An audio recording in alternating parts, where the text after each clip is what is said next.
Can I get the icon in cornflower blue?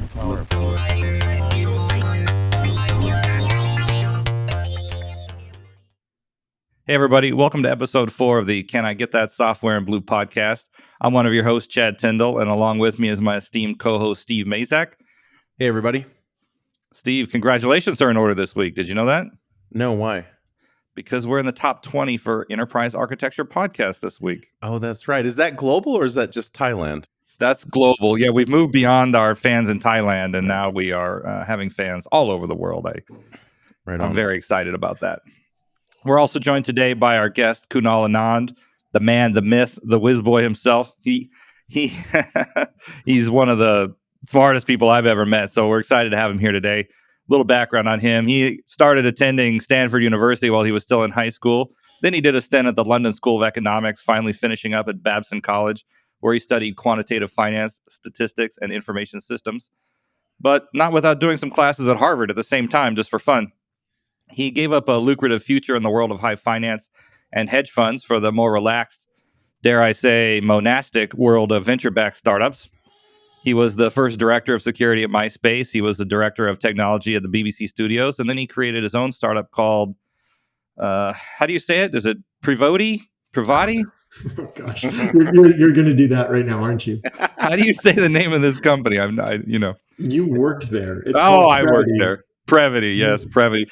Prevoty was acquired by Imperva, which at the time was publicly traded on NASDAQ, and which itself was acquired like 48 hours later, and then taken private again by a private equity company. So I think you're wrong. We did a initial coin offering.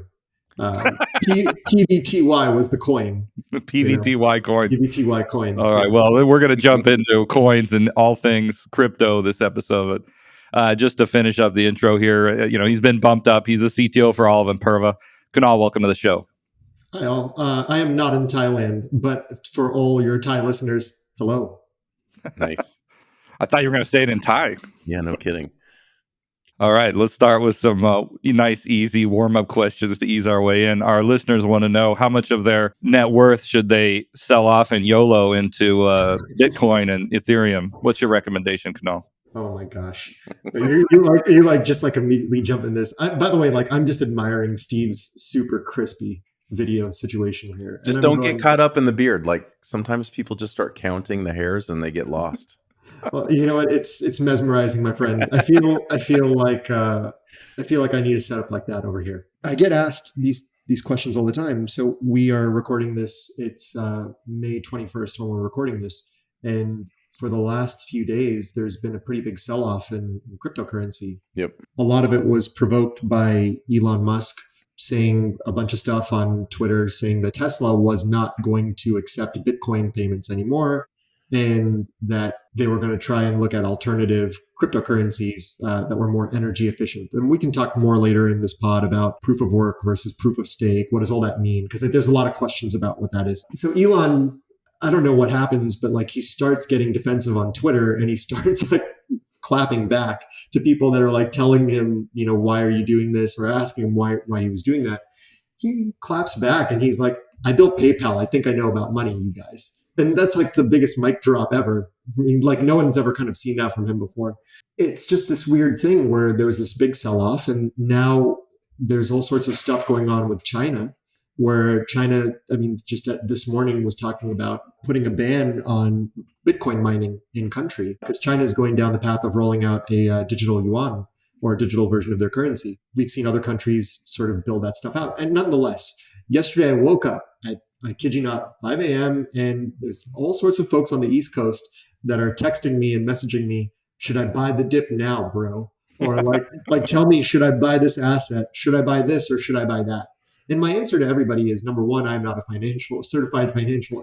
Yeah, just to be clear, this show is not going to be recommending any position one way or the other. None of us are financial advisors, so don't listen to what we say in terms of making your personal decisions. There's our disclaimer. No, we are here to help you YOLO, but that's exactly. But we can't promise that you'll moon.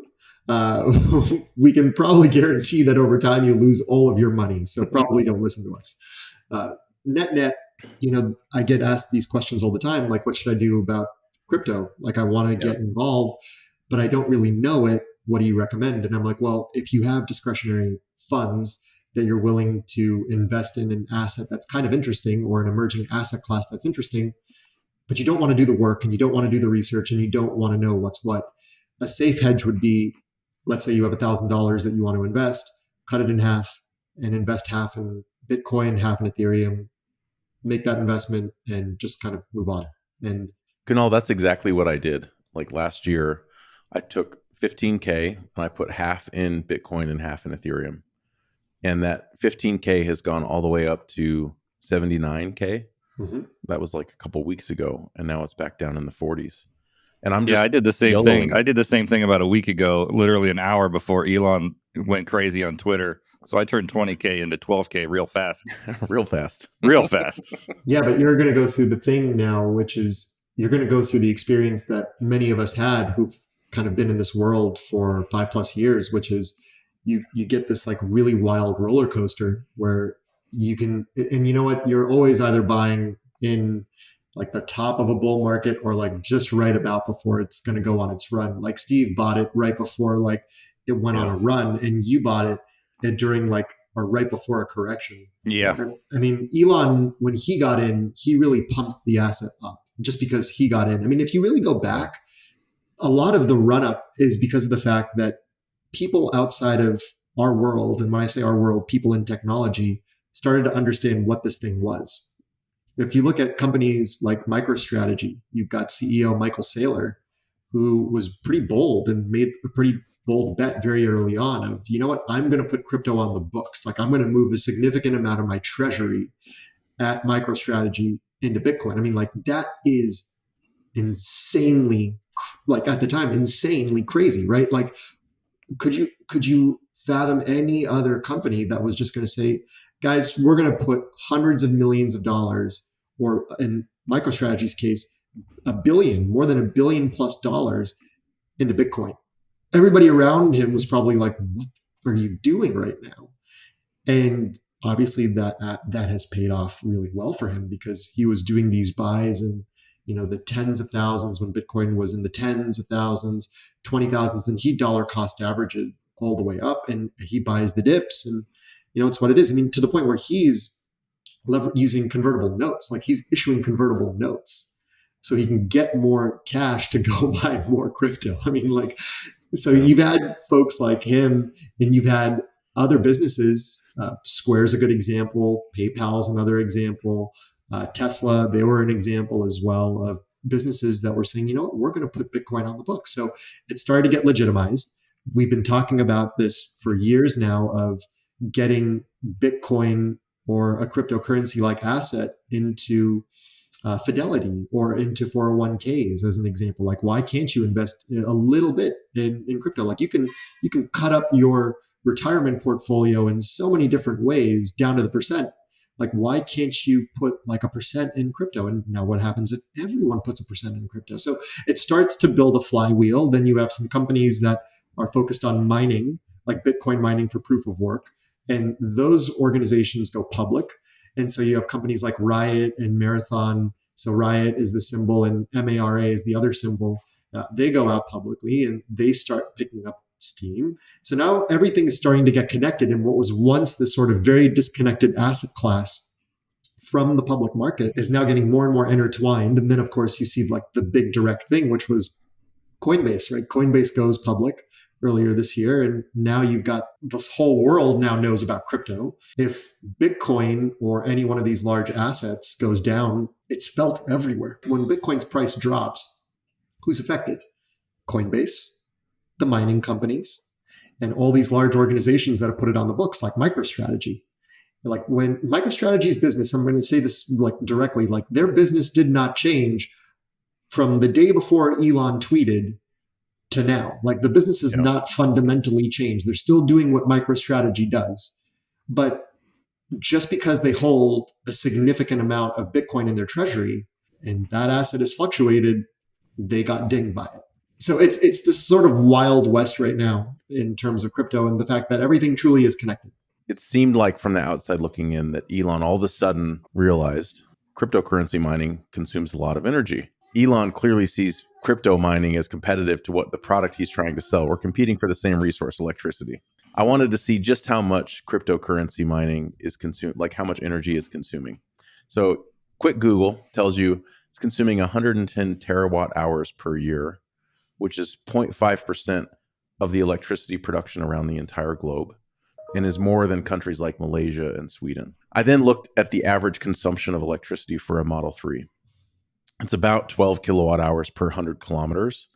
So for the same amount of energy that it takes per year to mine crypto, you could drive a Tesla 916 billion miles. So that was kind of funny. We talk about how Bitcoin's bad for the environment, but have we talked about how bad it is to go dig into the earth to go get precious metals? Most of the mines are autonomous now. I don't know if you all know that, but like, Oh, no, I didn't know that. at least what you see in Asia Pacific, like in Australia, mostly autonomous. Nonetheless, you have this heavy machinery that you have to basically create or ship to a country. That takes time. Yeah. That takes resources. Someone has to build that stuff, and then they got to operate it. I mean, what is the energy output for running a mine? Kunal, your Twitter handle is just the 2-letter initials KA. So my question is, how in the world did you get a 2-letter Twitter handle? Did you know somebody on the inside, or how did that happen? Yeah, I knew someone over at Twitter. When Twitter first came out, there was a lot of people that were going in and squatting a lot of different usernames. So I wanted that one. This person got it and they were inactive. And I was periodically checking what they were doing. And then I think they were suspended or like they got kicked off the platform. I got that username. I knew someone who was at Twitter and I was like, is this active? Because it looks like it's gone. And he's like, nope, suspended user, gone off the platform. And I'm like, oh, what?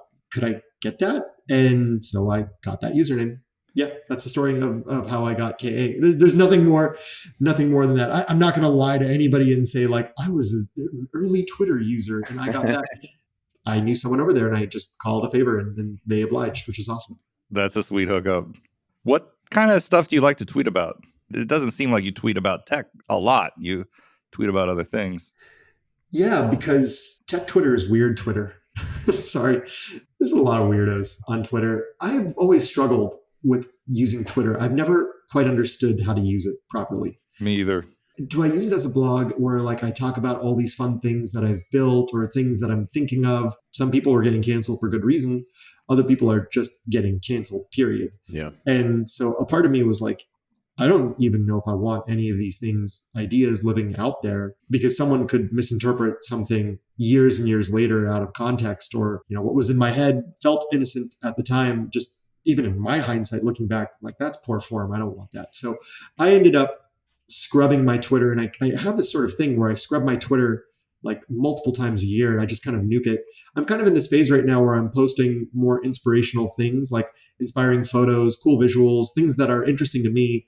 And people seem to like it, and that's okay. I ended up writing a bot, a little tool. I'll probably open source it. I wrote it in Go. It's called Rockhopper. Twitter being about birds, Rockhopper being one of the most vicious penguins in the game. And Rockhopper's job is it goes through and it trashes tweets of mine that just meet specific criteria. So like if it's, let's say it's a visual that I posted and let's say for whatever reason, I don't like it anymore, or it didn't get any likes or retweets, it's just gone. I just wipe it out. I don't care about it. Or if it's a text post that, I don't really care for it anymore, I just wipe it out altogether. So I archive this stuff. So I have like probably an archive of thousands and thousands of tweets because I just want to go back and reflect on it for my own. Right now, I don't really know how to use Twitter. I don't follow anybody because the timeline stuff was just so weird. Yeah, I noticed that. Yeah, there's you follow no one. I was surprised when I saw that, but now it makes sense. I put people into lists. So I have probably 10 or 12 lists. I have you in lists and it's like if I'm interested in a particular topic, like if I just want to check the pulse of people that are in the technology industry, I have a tech list and I'll go there and I'll see everything that's going on. Or if I care about crypto, I'll go there. Or if I care about art or photography, I'll go there. So for me, that's how I'm using the platform. As a startup founder, how do you think about the job of the SA? Steve and I both come out of the pre-sales solution architect world. So we think about this stuff a lot. Like how, when you were creating the company, how did you think about the role? How did you think about when it would be appropriate to start hiring into that role? So Prevoty was the very first company that I built, and I learned so many things in that process. We just did it totally backwards. And I would actually argue that every business probably builds it backwards. Like if I had to go start another company today, I would do it very, very differently, where I would actually go in and bring in solution architects from the very beginning. They would almost be like my first core employees. I'm not saying it just because I'm talking to you guys, but because there's something that I think every organization misses when it comes to what it actually takes for a business to get your software up and running in their environment. It always comes at the end, where it's always the founders think they have a really good idea. They built some good product. They hear some praise from some people. They go raise a nice round of financing. They build a bunch of tech. They assume that the world is going to like it. And then now the job of a CTO in the early days is, at least for me, at least it was being salesperson number one and SA number one. I built the thing. My job is to go out there, evangelize it, and also explain to people what it is and help them get up and running with the software. There's a lot of CTOs that don't work that way. There are a lot of CTOs that kind of live in an ivory tower, that they build some stuff and they're like, oh, let's just go hire somebody to go make that happen. And they get completely disconnected from the field. And more often than not, I'm going to make a hot take here. Those companies just die. If your founders are not sales, I won't say empathetic, but if they don't understand the nuances of a sales process, you might as well just pack it up. As like a founding CTO, if you have no interest in an enterprise sales context to get out in the field and talk to customers and do an install and take the shit that comes with it, because shit will come with it, then you have no business starting an enterprise security company and go try and build an Instagram clone. That's my hot take. I think if you want to be successful building enterprise software as a founder, you have to do it differently. And you have to think about the actual process that it's going to take for a business to get your software up and running. And I wish I would have done it very differently, where in the beginning, I just hyper focused on hiring loads and loads and loads of engineers. And to Chad's point, we hired a head of sales. And when we brought in the head of sales, it was where are your SEs, where are your SAs? Yeah. And it was a sort of thing where we didn't have it yet. I'm going to be that person because I want to get that feedback. And then when we do get enough feedback, let's start bringing in people. And then that's where we got to meet Chad, and that's where we got to meet a lot of other folks that would become the SAs. My role in that company, though, and even now is, Imperva is a 1,500 plus person company. We're doing really well as a business, but I still get involved because I want to get involved. And the reason why I want to get involved is I want to know how to make our stuff better. Chad knows this. Like I would be in the field and I won't go super deep in the weeds technically, but we built a version of our software and we thought we were hot shit, right? We built something that was super cool and we thought that we knew everything for it and like we'd solved all these problems. We ended up at large financial services companies, and this is Prevoty. This is like in 2014, 2015. We would show up at these large businesses and they'd be like, this is just stuff that you duct tape together, boys. Like come back when you have a more real enterprise offering. Yeah. And like we had to figure how to package all that. So you figure out how to package and present it. You'd show up again and then they'd ask, well, what about documentation? Okay, that's a real thing. Then you come back again and then really what is it going to take to get up and running? Finally, you go through the full process and you realize, oh my God, we can make this thing way, way better. Yeah. And so for me, I would always love to be in the field because it was an opportunity for me to see exactly what people were doing. And so that I could go back and make big changes. Chad knows this and he'll probably recall that I would be out in the field all year from January through November. And I would always give myself 1 month at the end of the year to basically do what would eventually become the next big version of our software for the following year.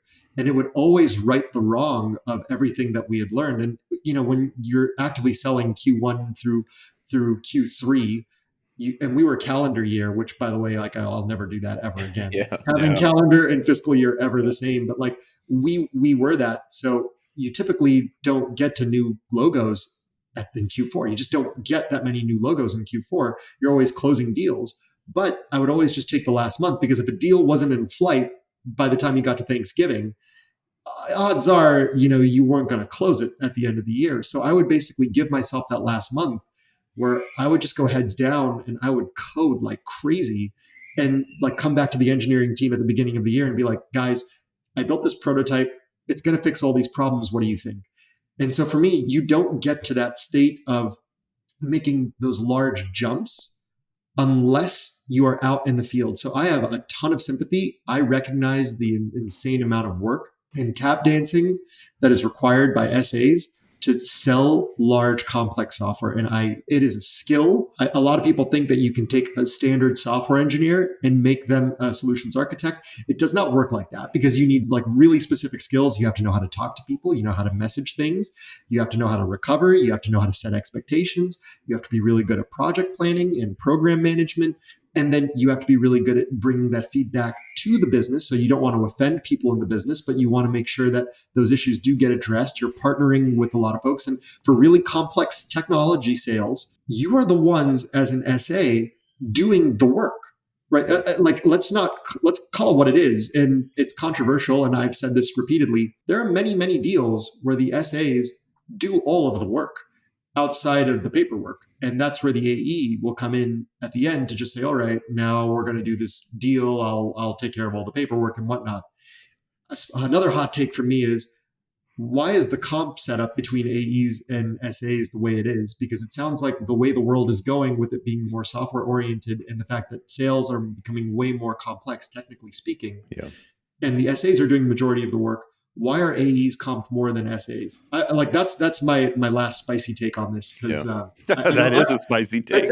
I don't believe that. I don't believe it's right. Frankly, I think it's wrong. I think it's totally wrong. And like down the road, when I do get a chance at building another organization again, I do want to find a way to fix that. At least find a way where you can get 50-50. But I think in the world where you are finding that SAs are the ones that make or break a deal, like, why are they being paid way less? Yeah.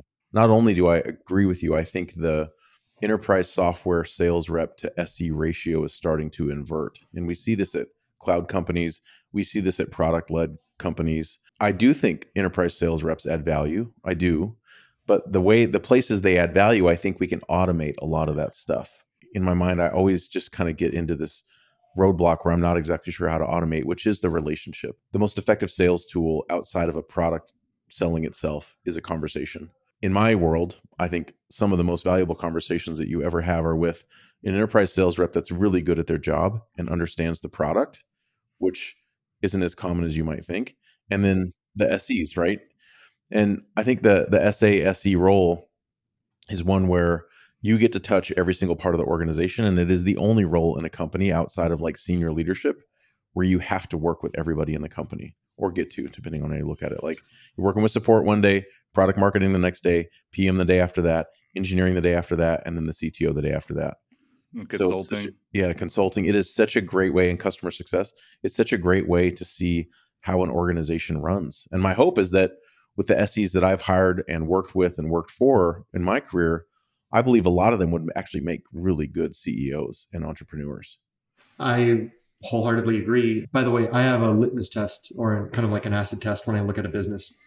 There's so many cloud startups and tech startups today. Sometimes people want me to invest in them. And one way that I kind of look to evaluate a business is, and I talk to the SEs, and I'm actually really surprised that investors don't do this. So pro tip to investors listening to you guys, go talk to the SEs, and these companies that you're looking at investing in, because they know where the bodies are buried.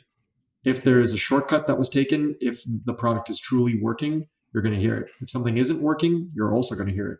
And you get to ask an audience that is very objective about what is and what isn't working and what needs to be improved upon, because that will be your true sort of understanding of the health of the business. And so when I got to Imperva, it was 2018. I got into the CTO role in 2019.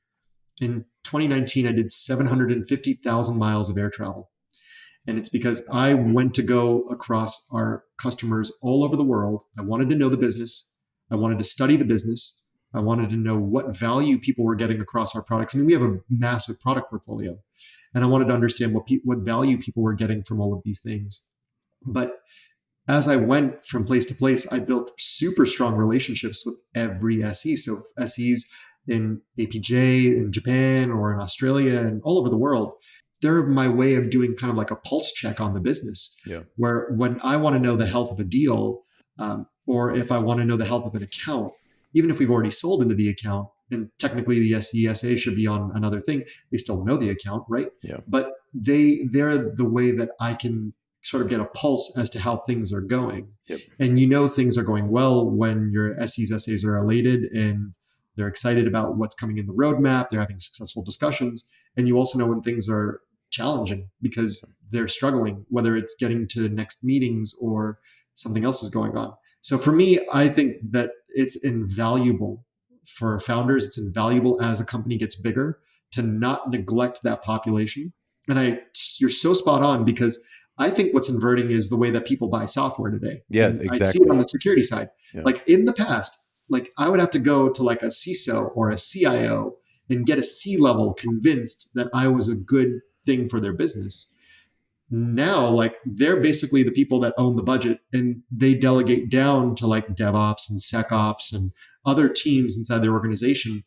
And it's inverted, went from top down to bottoms up. And if you want to be successful today, your product has to work bottoms up. And I'm sure like for your teams and for both of you guys you're out in the field, or you're managing teams of people that are out in the field, those folks are going to be really successful if the product is delivering on what it should be doing, and that the AE or the people that they're partnering with are able to help tell that overall story. And it's less around, here's a thing on the back of a truck, do you want it? And more of this thing on the back of the truck that we have is something that's going to solve your key business problems. Here's why we think it's going to help.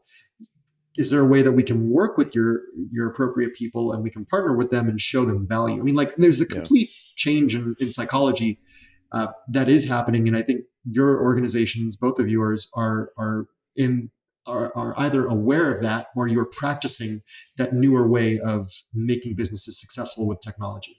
I don't know what it's going to take to invert the comp structure for SEs versus sales reps. It may never happen, but I think there's just too much of this philosophy in the industry of, well, that's how everybody else does it, so that's how I'm going to do it.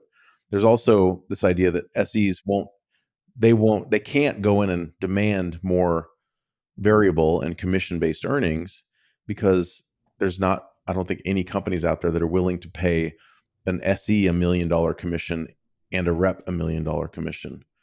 And until that starts to change, and I don't know how it's going to change, maybe it's going to take people like me starting companies where I invert it myself, or former SEs do it. Like, I don't know where that change comes. And quite frankly, with the way that the world is going, and cloud companies basically owning the margin that we all now are like slaves to, one of the biggest costs in an enterprise software company is the go-to-market team. Mm-hmm. And so if I am paying out these massive commissions to my sales reps, I have to raise my prices. I have no choice. And sales reps have been so used to getting paid that when they are successful at software companies, that you have this weird kind of thing where like the incentives are just not aligned right now for the change to take place. I think it's going to be people like yourself, myself, other people that recognize the value of that role, that invert it, or at least try to bring parity. And then I think there's another way to look at this, which is in the go-to-market motion today, where AEs really used, it's not if you have like ISRs or BDRs that are getting into an account. Like if you can cold call in, odds are you can be pretty successful sort of throwing an SE or an SA into the mix. But it's where you are actively hunting really large businesses, right? Where like you need an AE to do the prospecting, you need an AE to like dig a relationship up to get you to a meeting with a really large bank. Because the way that some of these larger institutions are, there are gatekeepers in these organizations. Yeah.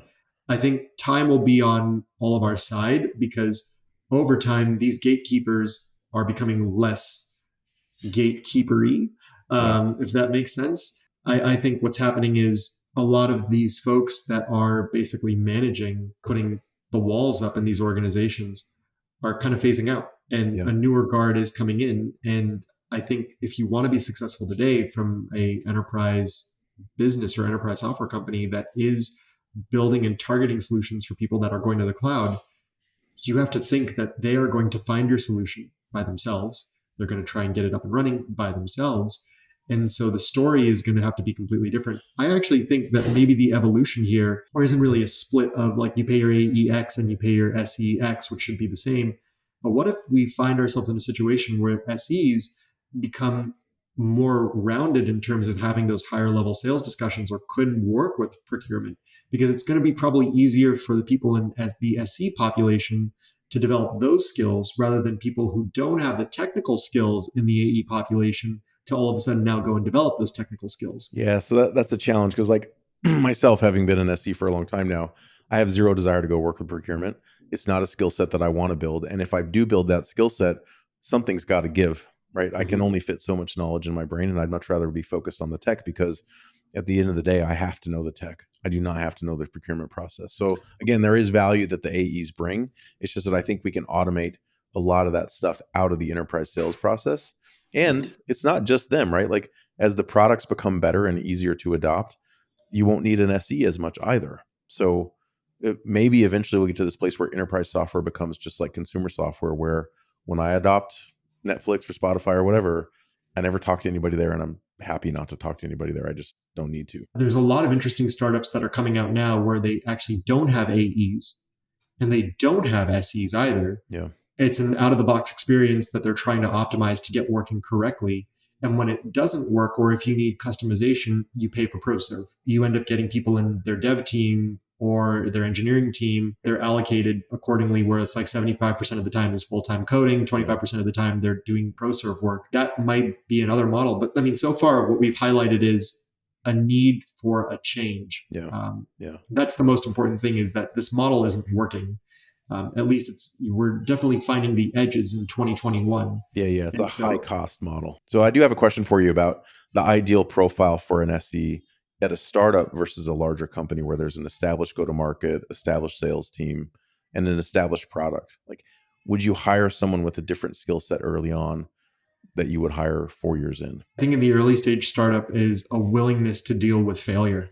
You probably want someone that's going to be able to roll up their sleeves and code. I mean, working with Chad was great in the early days of Prevoty, because when we would find bugs or issues in the field, I know there were some times when Chad was frustrated, I was frustrated, but at the same time, like, he was able to articulate those things and we got a sense of his frustration and we would make those things better. So I would say from being a founder, what is important for me is finding someone who is willing to contribute back to product development, willing to be on those calls, willing to tell us what isn't working. And so someone who isn't afraid to see how the sausage is actually made. Because I think we all know that there's degrees of SAs and SEs in the world. Those that want to know exactly how the product works, like, show me down to the lowest possible level, because in order for me to sell it, I need to know it and I need to know all the corner cases. Yeah. You have those that are somewhere in between, where they're like, I need to know enough to be lethal. I need to know enough to be good at my job. And then you have others that are like, give me a playbook, give me documentation, give me some code examples, and then I'm off to the races. In the early stages, you want persona number one, someone who's going to get willing to like just jump in and be basically a part of product development and product management, because that's kind of what you're looking for as a partner for those two orgs. Versus later on, when you're running a large business, I think you by then have hopefully built enough collateral, enough documentation, enough use cases, so you can find people to sort of fit personas 2 and 3. 3 being in markets that are pretty saturated, because we all know how hard it is to go and hire a high quality sales engineer or solutions architect. Very, very difficult in this market. Yeah. And so sometimes you have to find a way. I mean, ideally you want that second persona, someone who's going to want to go very deep and still know how everything works. They're hard to find. And I think we all know that. And so it's really about how you can step up as an organization so that you can go and attract people who will probably fit that third persona, which is going to be giving them enough tools for them to go out there and get a deal done and a deal closed. Yeah, I agree with everything you said. I think that high tolerance for failure, high tolerance for pain is super important. They have to wear all the different hats. I think another thing I look at for early stage startup SEs is someone that is creative and can operate really well in the white space of not knowing for sure what the right go to market is, because you have to figure that out early days, and there may be a pivot coming that you're not prepared for. You need people that can change and adapt like that very quickly, so highly adaptive people. And then the other one is I see companies making this mistake where they think, I'm just going to go hire a junior sales engineer, maybe someone that's never done it before. And I think that's an absolute mistake and the opposite of what you should be doing, because in the early days, you need experience. It's the experience that's going to build the foundations for the next generation of SEs that come into that company. Like they have to put the guardrails in place. They have to build the onboarding guides, the workshop material, the sales decks, the demos, the demo environment. There's so many things you need to do to start a sales engineering organization.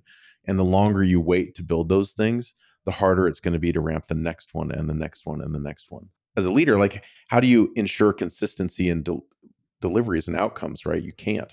So I think if you're a startup founder and you're listening to this or you're thinking about it, make sure that the first SEs that you hire have been there, done that, and they know what they're getting into. They know how to work with product, know how to work with engineering, and know how to basically make something that might not smell like a rose in the customer's eyes early days. Let's transition to talk about crypto for the rest of the episode. All right. Our listeners know that we do a recurring segment called the 10K Breakdown. We're going to be talking about a new company called Coinbase today. Not a new company, but they're newly public. And so they don't actually have any 10Ks yet. So we're going to do an S1 breakdown today. Just gives us a place to talk about what the company is structured like and a framework to really think about it while we talk about the company and crypto in general.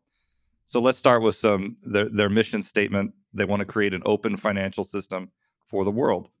So that's a nice mission statement. Here's some numbers from their S1.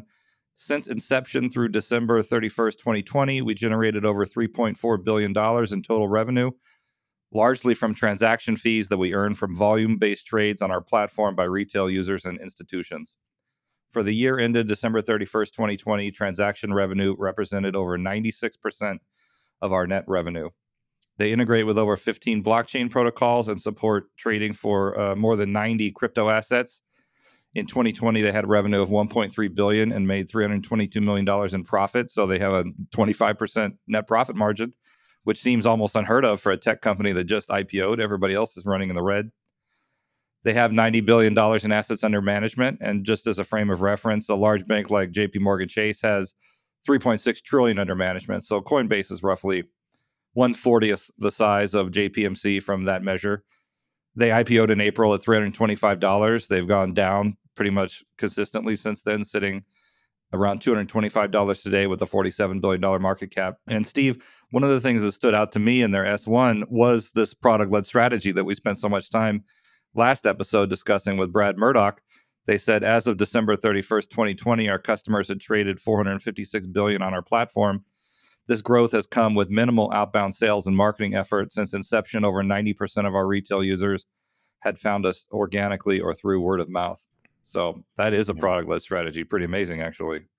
Absolutely. And I love that Brian Armstrong, the CEO, he is really focused on ease of use and education. And he makes these statements in the S1 where he says that you don't have to know how electricity works to turn on the light switch in your house. And I think that's a great analogy. Like that's how simple he's trying to make it. And I think that's the only way that my daughter and my wife and their friends will start using crypto. It has to be simple. Yeah, and for people who've never used it, the site is basically a very easy way to get online, transfer some money in from your bank account, and start buying crypto. And your wallet is stored in the cloud securely and all of that. So you don't have to manage any of that infrastructure yourself. They do it all for you. Kunal, do you use Coinbase to trade your crypto? Yeah, I use Coinbase, but I use Coinbase as a way to buy specific assets.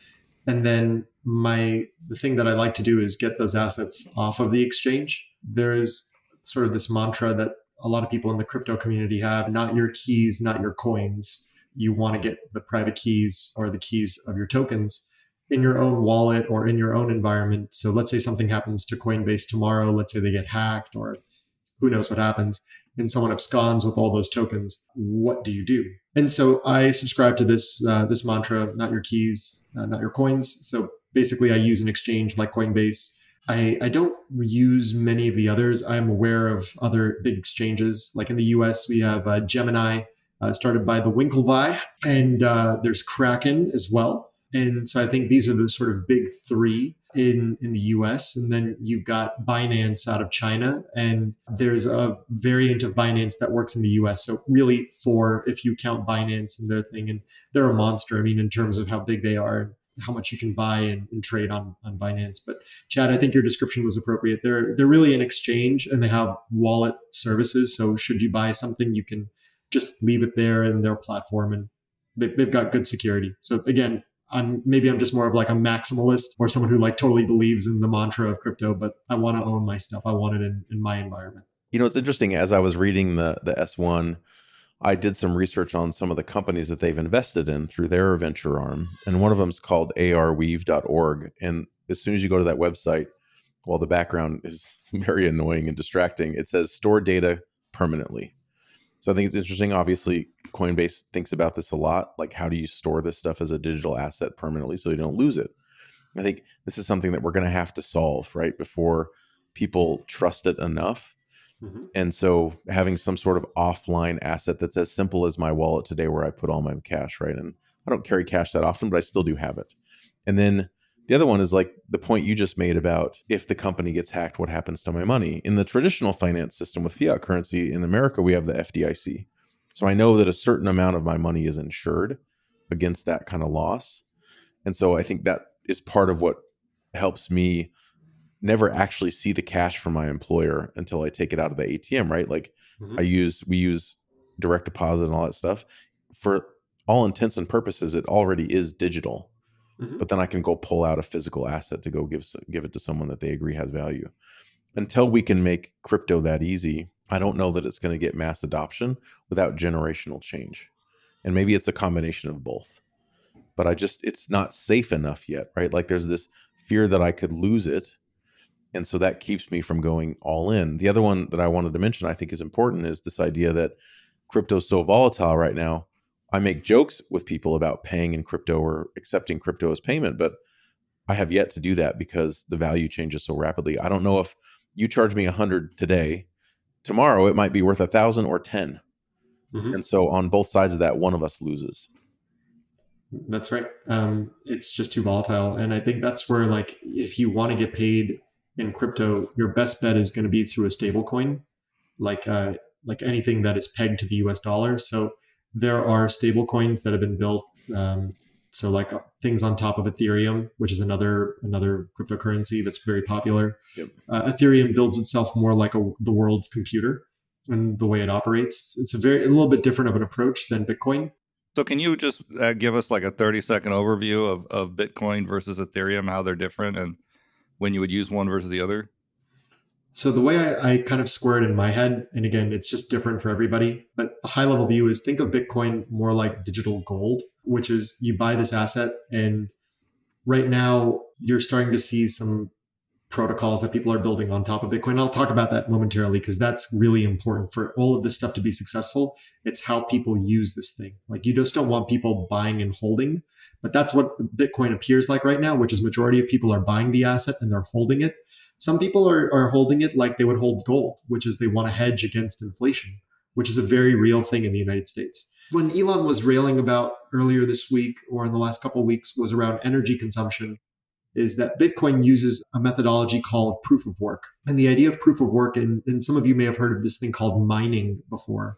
I'll try to bring it up to the highest possible level, but think of miners as basically people that are running these large and vast array of computers that are doing a lot of work, including things like validating transactions on the chain. And when they validate the transaction on the chain, they prove it, they verify it, they put their stamp on it, and then that gets pushed into the blockchain that then a consensus protocol will then allow that to basically go into the canonical blockchain over time.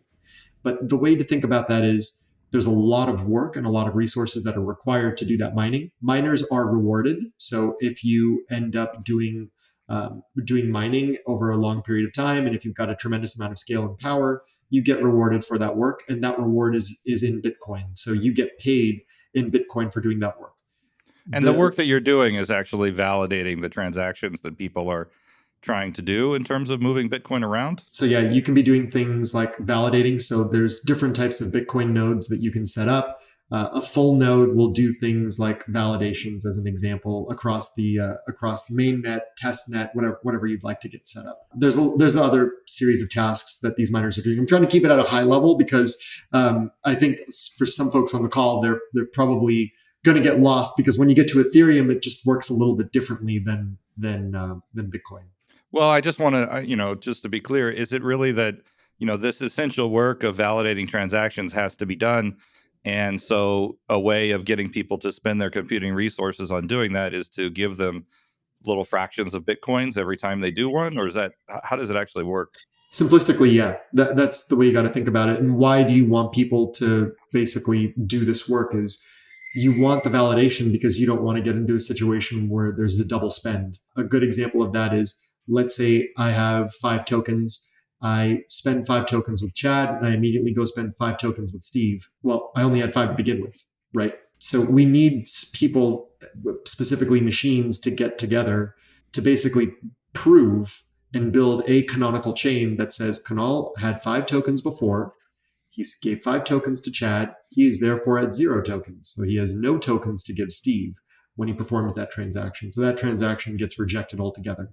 Like, we need that level of assuredness. And you're not going to get that way unless you've got a lot of actors who are putting skin in the game to basically prove that the chain is in fact valid. So that's where you see a lot of resources being spent. And to your earlier point, I saw a headline that said that Bitcoin uses more energy than Amazon, Google, Microsoft, Facebook, and Apple combined. And there are miners, even here in New York. One company is buying a natural gas powered energy facility.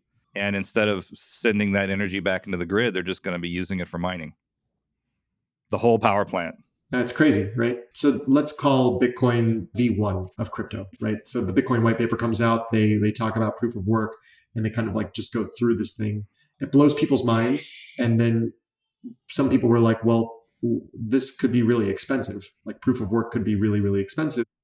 And what if there was an alternative approach? Yeah. And that alternative approach that came up was, well, what if there was proof of stake?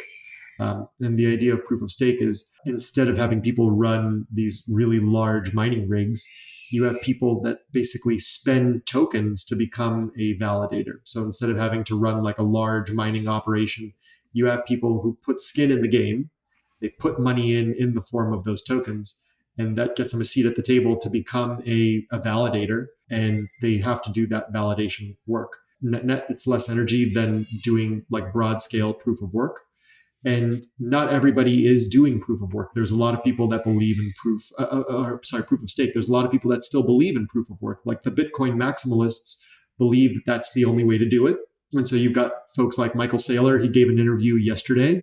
Someone asked him the question, well, what are the best cryptocurrencies? And he's like, there's only one, and it's Bitcoin. You should see the rant. It's hilarious. But he's like, look, it's doing real proof of work.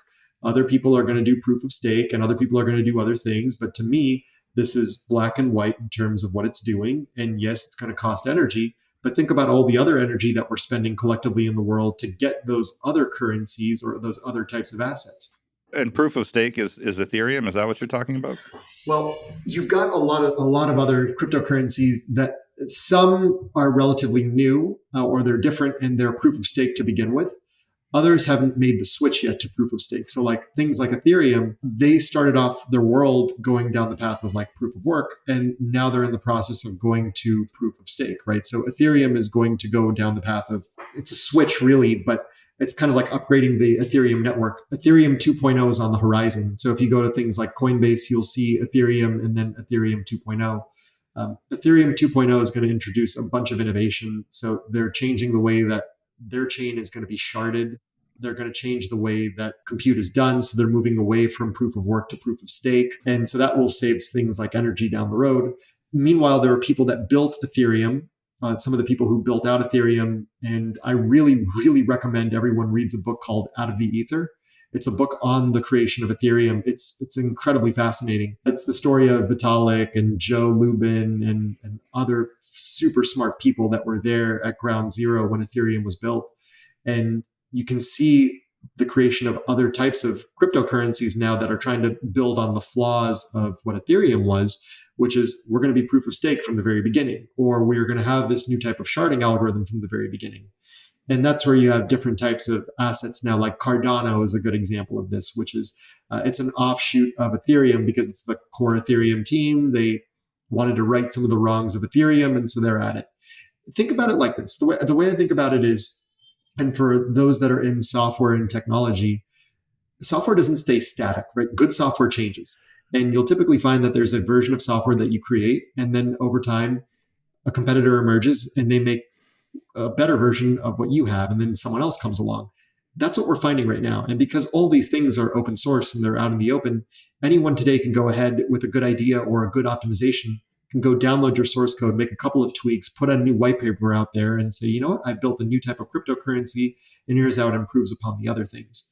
Another token that recently came out that's grabbed a lot of attention very quickly is called Chia, created by Bram Cohen. Bram was the progenitor of BitTorrent, and he built a cryptocurrency called Chia.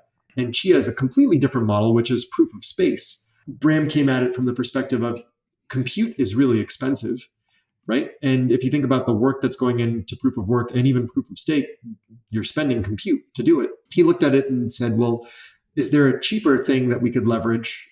And what's cheaper than compute? Memory. And not RAM, but hard disk space.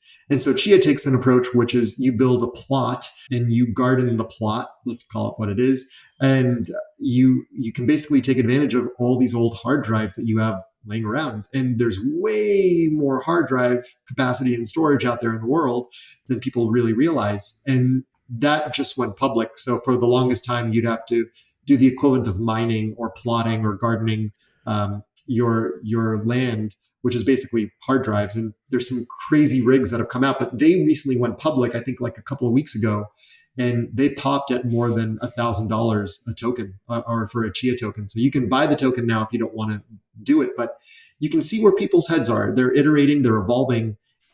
We're certainly not at the end. You can see innovation like Chia, which is sort of like a big rethink of the problem. But nonetheless, I do agree in principle that we need to find an improvement to the energy dilemma or the energy situation here. And we should continue to push ourselves to find an optimal version. The sort of big question that I have in my mind, and that I think a lot of people do too, is, the US government is not sitting back. They're thinking about building a digital currency. And what happens when you get a US dollar? I mean, Steve said it really well. Like if you have direct deposit and you just spend majority of your money with credit cards or debit cards, I mean, isn't it basically virtual already today? Like if you never pull out $1 from the ATM, isn't it kind of virtual money today? For me, it feels that way. And for a majority of people, it certainly feels that way. So what are you actually buying with these things? Well, what you're buying is like a faster way to transfer and transmit money. Like if I wanted to send a large sum of money to my parents, let's say they're doing a big purchase on something. Today, how would I do that? I'd either have to write a check, or I would have to go and pull large sums of cash out, which no ATM could maybe take those large sums of cash. Or if I was moving or I needed to send money abroad to my family in India, how would I do it? I mean, I'd have to wire money over, but then I'd have all sorts of wiring fees. And it's just this mess versus something like crypto, which is you have a wallet, I have a wallet, I have this token, I'm going to send you the token. And if I want to prevent the problem that Steve brought up earlier, I convert my Bitcoin or Ethereum or whatever it is into like a US stable coin or something that is a fixed asset. So $1 is $1. You send that over to them. $1 is still $1. And then they can choose to do whatever you want to do with it, which is they can convert it to the rupee in India in that case, or they can convert it to Bitcoin or Ethereum and do whatever they want. But I spent $0 to make that happen, or very little in terms of transmission. And it's just highly efficient in terms of moving cash around or moving money around. And that example you just gave where I could send a stable coin from where I live in Phoenix to someone over in Berlin, for example, you said it's free to me, it's free to that person, but someone's paying. There's a cost in the value chain somewhere. And eventually those costs are going to get surfaced and someone's going to have to start paying. And then you could argue that we're right back where we started, which is there has to be middlemen to do these transactions. They're not going to do it for free.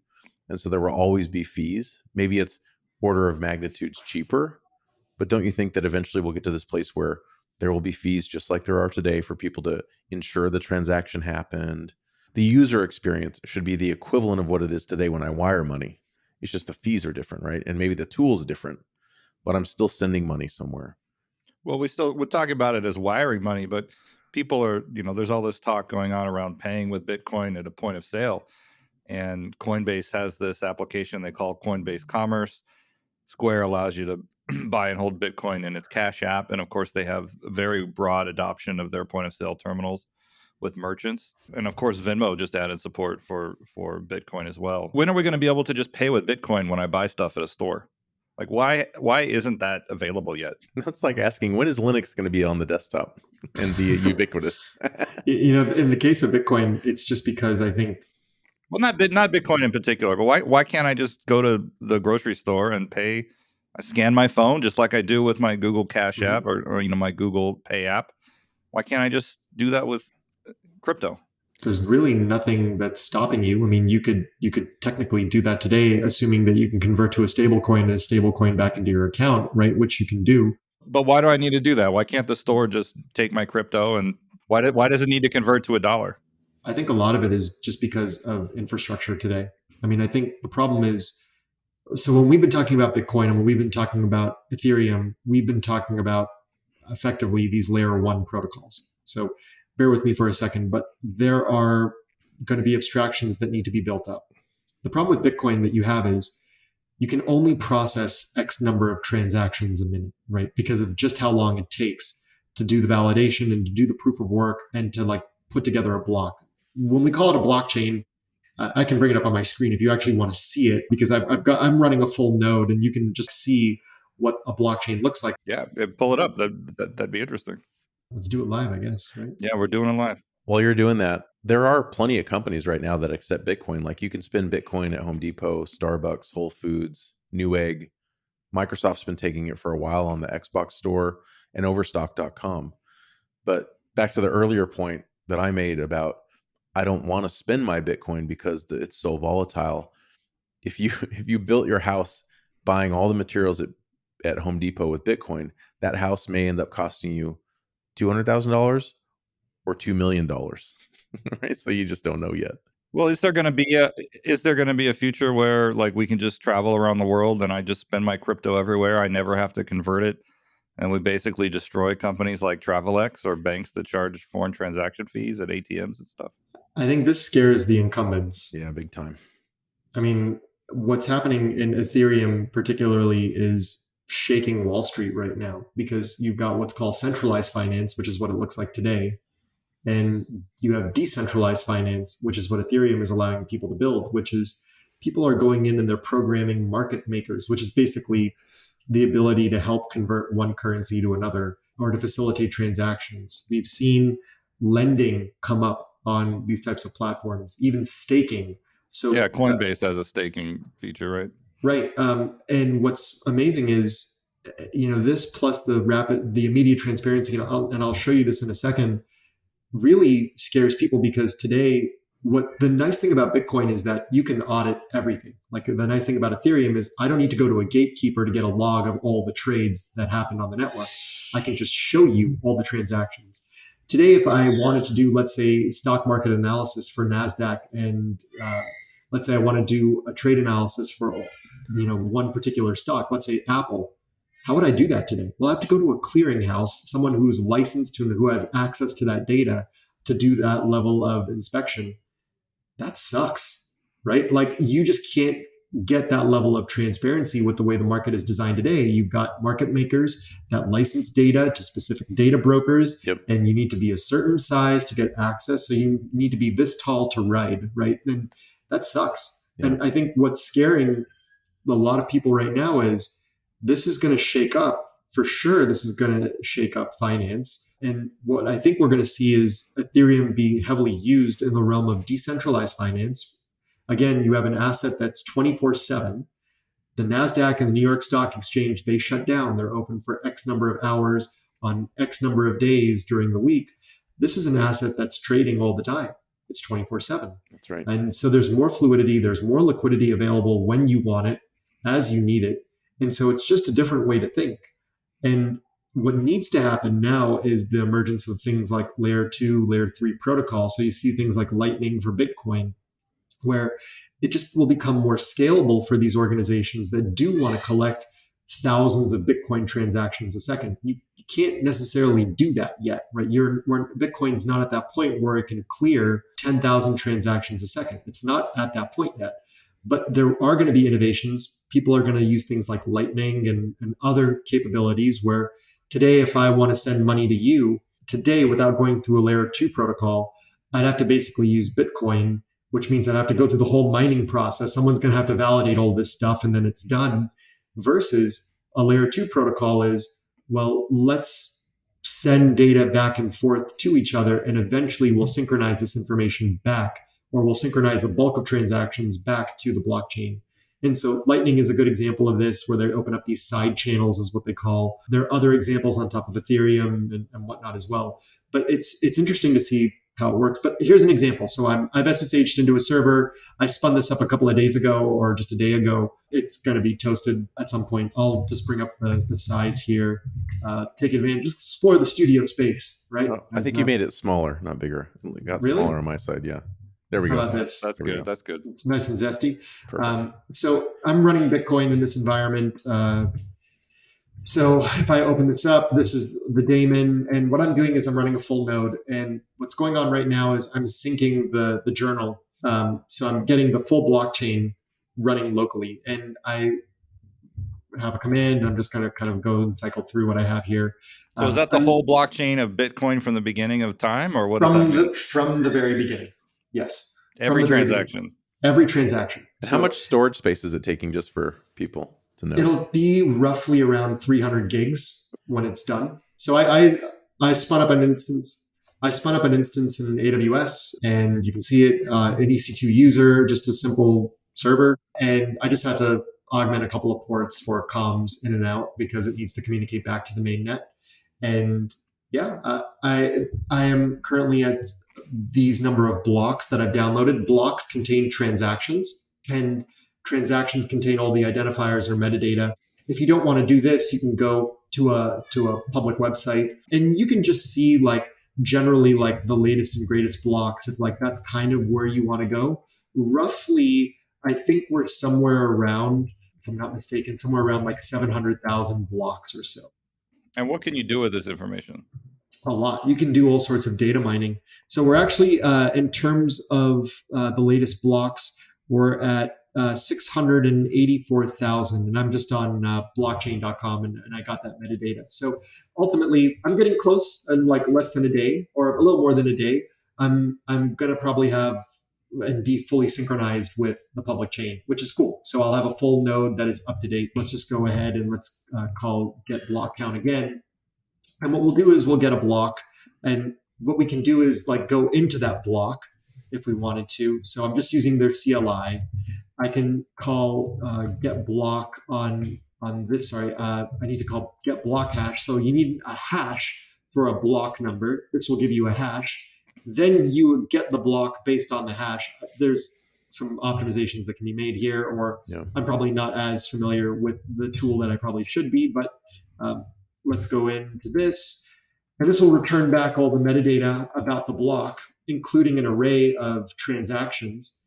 And then you can go and decode transactions. So again, you can see the previous, again, Bitcoin being this sort of tree-like structure where you can get the previous block and the next block from where you are. So you have the previous hash, the next hash, the timestamp.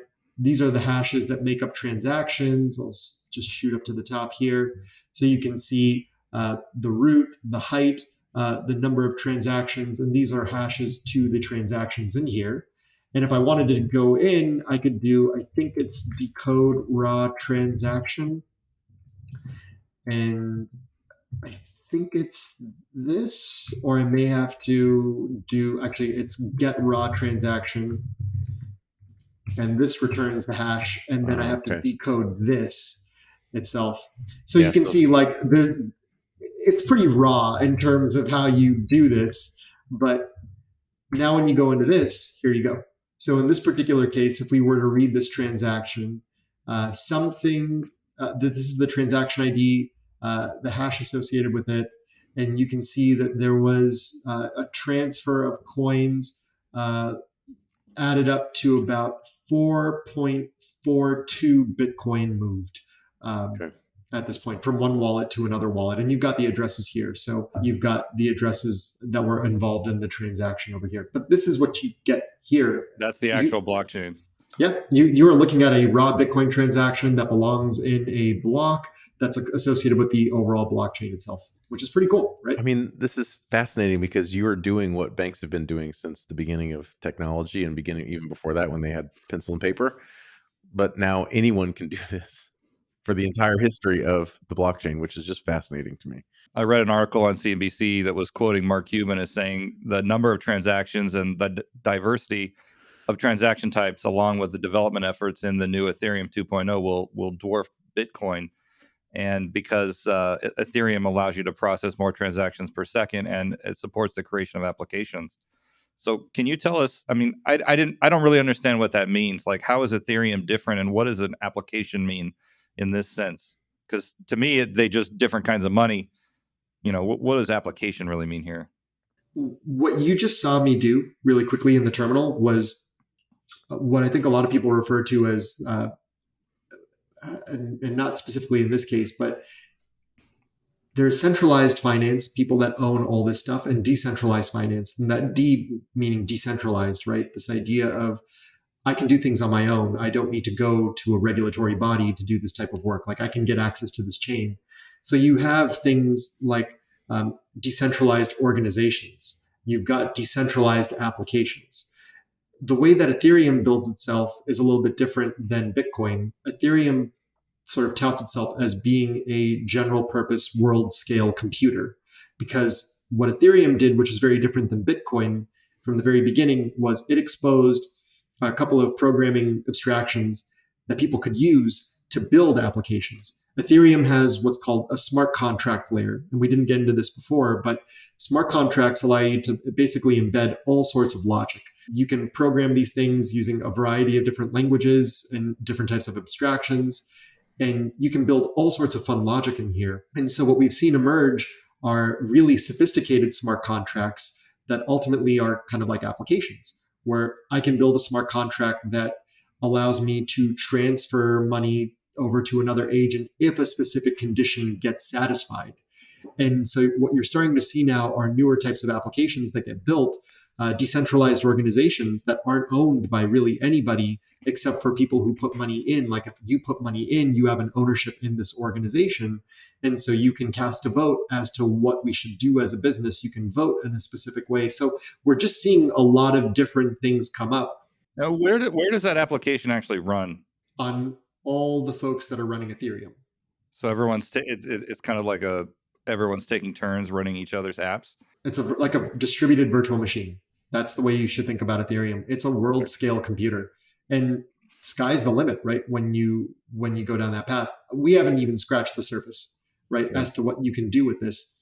And I think the problem is, again, as someone who's a technologist, I mean, you saw me kind of like bumble around at the command line, like trying to like figure out how to like play with the Bitcoin ledger or playing with the Bitcoin blockchain. I have tried to build stuff on top of Ethereum, and I've built loads and loads of things in my life using lots of different programming languages. It's just different, and I think for us to really start to see more and more types of apps emerge that solve different types of use cases, you just need more developers. You just need more diversity. And so when you're running an Ethereum node, do you just have to run everybody's apps, or is there some way where you say, I want to run my apps, but not someone else's apps? You can put yourself in like a test situation where you're just like only running your own stuff. Like if I wanted to just debug my own thing, I could do that. But in prod, you're basically running everybody's apps all the time. Yep. That's the way it works. So the nice thing about that is it's the world's computer. You deploy a smart contract to the world, and everything in that smart contract is going to execute, right? I mean, it's what it is. So it's kind of gnarly, right? Because from a security perspective, I could go on and on and on about some of the innovation that the team, and the really, really smart team and really smart contributors on the Ethereum side. But you can imagine how easily this could go off the rails, right? Not necessarily Ethereum, but like anybody else who tries to pull something like this off. Because you're basically needing to ensure like the state of the network, and that you're not going to get into a situation where you end up like breaking things for everybody, or like screwing up a transaction. So here's something I never understood. Doesn't Bitcoin have a finite supply? Yes. And what happens when that runs out? Won't people just stop mining? I mean, what will keep the ledger going? So there is the halvening. So it has a finite supply, and this is. I know we're coming up to the end here. It's difficult to explain because there's a lot of things that could be done in this case. But let's suppose that no new coins are minted right after 2100 something, right? Which is like I think theoretically when it's going to stop. What'll happen is you'll still need proof of work, because proof of work is going to be required to ensure that the chain is valid and that people are transacting appropriately. So the miners are going to get compensated appropriately. The exchanges will continue to make money because they're just going to be facilitating payments, to Steve's point that he brought up earlier. And Chad, you brought it up when you were looking at the S1 for Coinbase. Coinbase makes so much money. If you, and someone shared this with me recently, they invested $50,000 in Coinbase, and they put $50,000 in, and Coinbase took almost $1,000 from out of that 50,000. Yeah, the fees are high. Fees are insanely high, right? And you can imagine that these exchanges will hold crypto, right? Because people are going to be wanting liquidity from time to time. So who am I going to sell it to? I could sell it to you guys if you want to pay for it, or I'll just sell it to the exchange and they'll take it. So I think what'll end up happening is, and what we've seen the effect of is, as things become more scarce, like when Ethereum burns tokens as an example, or when we see a supply dwindling, we see the price naturally go up. Supply, demand, right? High demand, low supply, or diminishing supply, cost goes up, or the price goes up for these assets. So the price will go up. And I think a lot of people are banking on that. People who are like kind of treating Bitcoin or Ethereum as these speculative assets that are going to become more valuable are banking on the supply going down consistently, versus like in the case of the US dollar, like if we can get into monetary policy, but in the US, we're just printing money like some other countries around the world. Yeah. And so like, what is the actual value of a dollar anymore? And that's why we will probably find inflation go to, 20 something plus percent in certain cities all over the world. And we're already starting to see that. If you look at some indexes for some large cities, I live in Los Angeles, and inflation is insane here. New York is insane. And so you end up sort of understanding that the dollar means less, but in crypto, a Bitcoin will always be a Bitcoin, right? A Bitcoin will always be a Bitcoin, and it will become more valuable, and it's infinitely divisible. So I should be able to shave off something. The difference is with gold, you don't see anybody shaving gold bars or gold coins on the side of the road when they have to go pay to get a haircut or whatever. Can you imagine? You have like a vial of gold flakes and you give them out as you go around town paying for haircuts and cheeseburgers. Oh my God. Yeah. Give me the best cheeseburger ever. I know. Just one, I think, wrapping up here. We've talked about it a few times, but I feel like we don't hear that much about China having launched their own centrally controlled cryptocurrency. So is that really as big of a deal as it sounds? Is there actually, is it possible for them to really stop the usage of Bitcoin in China through some sort of firewall, or is it just, how do you think that's going to play out? Well, I don't know. I mean, I don't, it's all totally anonymous. It's like cash. You can't stop cash from moving around. So how would they stop it? Well, the challenge is that a significant percentage, I don't know the exact percentage, but it's a lot of percentage of Bitcoin mining is out of China. And when China had an energy situation a while ago, or when a bunch of Bitcoin miners dropped, the Bitcoin price tanked, right? Like it just immediately dropped. So I think what will naturally happen is China will impose some sanctions on Bitcoin because they want to preserve their currency. And okay, I get it. And then I think we'll probably do some retaliation in the US, where I wouldn't be surprised if Binance and other exchanges or other tokens that originate out of China will just say, you're not allowed in the US to transact on those types of exchanges. Take your crypto and move it to somewhere else. So we may see some nationalism around cryptocurrency, where different countries will express sovereignty around that stuff. But again, it's all speculation. You don't think Bitcoin will become a reserve currency? You think it's going to go in the other direction? It all depends. I think it's inevitable that the US will introduce a digital dollar. It's inevitable. And if that happens, I think we're all just going to be able to convert our fiat that we have right now into the digital dollar. Yeah. And so then what actually does that mean for Bitcoin? Well, it means that Bitcoin will be treated like gold, except it will be virtual gold. And that's kind of why in my head, I squared it off as you buy Bitcoin as sort of this digital gold, and you buy Ethereum because you think that the world could benefit from a world scale computer and a smart contract layer, and the sort of decentralized approach to finance is something that's going to be really important for humanity. All right, everybody. Thanks for listening to episode 4 of our podcast. We're very grateful that Kunal came and joined us for a couple of hours. So thanks for joining us today, Kunal.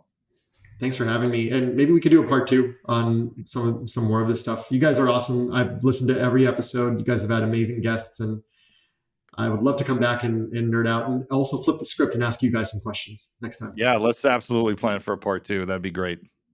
Sounds good. Thanks, Kunal. Thanks, everybody. Thanks, All right, everybody. Unfortunately, Kunal had to run to a customer meeting, so we had to wrap it up. We had so many more questions for him that he offered to come back for a part 2 episode. The cliffhanger question that we left it on that we'll pick up with next time is, if the U.S. creates their own digital dollar, crypto dollar, how is that any different than just using apps like Venmo or Google Pay or Apple Pay or PayPal to send money digitally with a regular dollar? I don't really understand how it would be different. And it would be interesting to start off with Kunal's take there. Yeah, I mean, you could argue that, like, if we just stop printing money and they start taking that money, and every time a business accepts a dollar bill, they give it to the U.S. government and they replace it with a stable coin, and that's how you transition physical currency out of the system. And at that point, like, you're right, what's the difference? It's just all backed by new technology. It's maybe all decentralized, but it's all very much still regulated.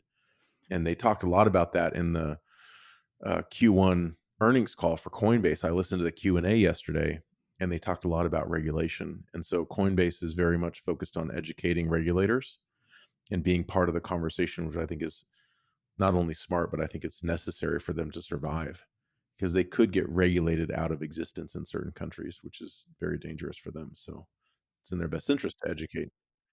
I mean, if you can go to your regular bank like Citi or Chase or whatever you use and hold cryptocurrency there, why do you need to have an account on Coinbase at all? Yeah, that's right. That's right. I think the other interesting thing that we should get into in part 2 is, like, will enterprise software companies start accepting crypto for payment for their software? And, MicroStrategy talks about how they're investing in all this stuff, but, Tesla just went and did the opposite. So it's still very much up in the air what's going to happen and who's going to accept it. It's nice to know that there are stores like Home Depot accepting it, and Overstock has been doing it for a while. But at the same time, I have zero interest in spending Bitcoin on those sites, again, because the value is so volatile. So I'm just holding it. Yeah, but eventually it'll become, or something like it will become something that people spend and not just buy and hold. Yeah, that's right. People right now are treating it like a stock. Crazy. All right, well, let's bring this balloon down to the ground again. Yeah, that's our episode for today. We will try to get Kunal scheduled for a part 2 at some point in the future. Well, thanks for listening. You can find our website. We are softwareandblue.com. We are at softwareandblue on Twitter. You can find our podcast on Spotify, Apple Podcasts, and anywhere else you get your podcast. We also put it up on YouTube. So if you want to see the video of Kunal playing around with the Bitcoin blockchain command line tools today, watch it on YouTube. And we hope you enjoyed the episode, and we'll see you on the next episode. Thank you. Right on. Thanks, Chad. Thanks, everybody. See you later.